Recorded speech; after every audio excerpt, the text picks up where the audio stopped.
So the piece I'm about to read is from page 51 of Where Money Goes to Die.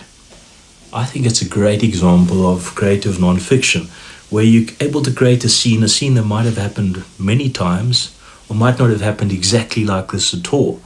And I could have simply quoted Sanju Bansal, who said of Michael Saylor that he considers woman to be a time sink, and that would have been enough. You would have understood.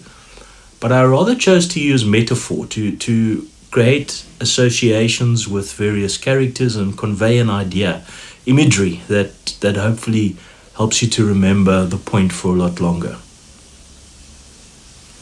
So follow along on page 51. Once, a girl appeared at the office, a rare intrusion of the personal into his monomystical world. She was the sort of blonde who announces herself by simply being in the room, who would turn the heads of even the most sleep-deprived engineers. The office was quiet, fluorescent, smelling of warm plastic and late nights. And there she was, tight, dainty black number, skimpy enough to sit just above her pretty pink knees. Michael looked up from his screen with a painful expression, which he transformed into a smile. He proffered her a copy of The Prince by Machiavelli and pulled out a chair. Not a soft, welcoming chair. It was a chair that announced with admirable clarity that you were not expected to linger. The girl sat, or rather perched like a cat, unwilling to commit. Michael turned back to focus on his code. He was deep inside a bug hunt, the kind of trance where the universe narrows into one blinking cursor. She lasted perhaps 5 minutes before shifting, sighing, rolling her shoulders. She had not come here to read, she had come here to be seen.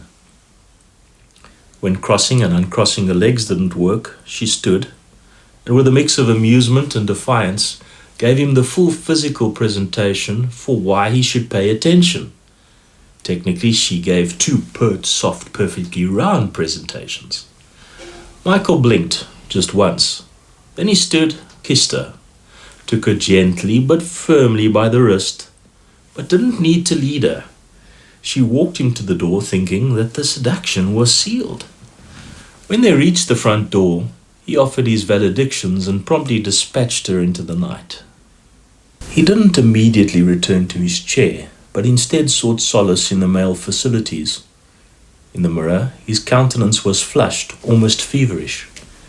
He administered a splash of water, muttered under his breath, then shut himself in a stall.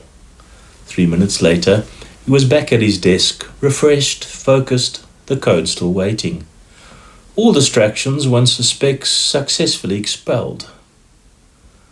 Women were never a problem to solve, simply an immeasurable variable.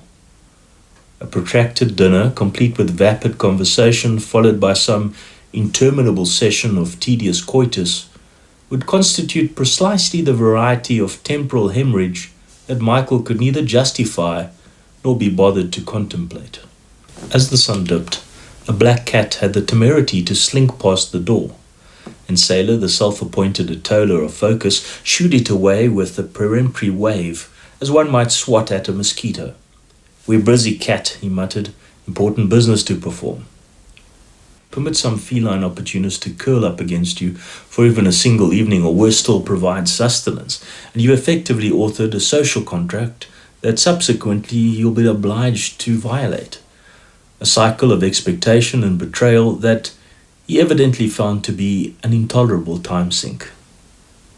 So I hope you can see how writing that essentially says the same thing that he found woman to be a time sink, but it says infinitely more.